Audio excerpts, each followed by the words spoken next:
Yes, guys, I don't have like jug milk, so I'm gonna be using some Jamaican coconut milk, yeah. Because at times you have to use what you have, guys.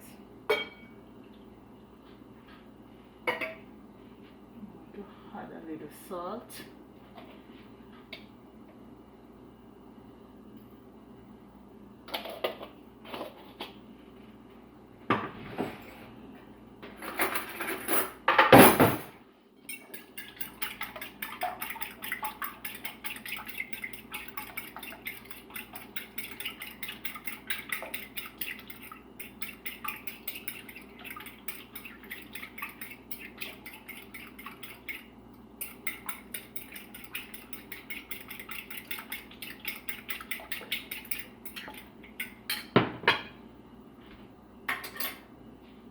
Look up.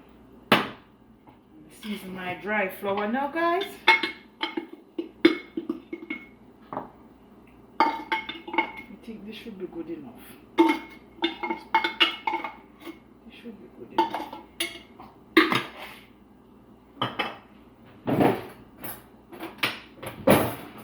Some baking powder. I'm gonna use a teaspoon, guys. My black pepper.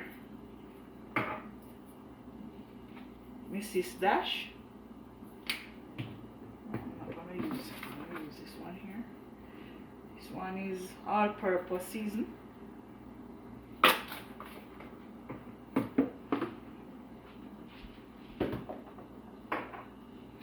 This one is Cool Runnings chicken season, guys. I want to use a little bit of salt.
guys, my chicken is finished now. I want you guys to see. Yeah. This chicken is only gonna serve for what? 1.5 day. Yeah, man. So anyway, guys, thanks for watching and have a great day. Bye.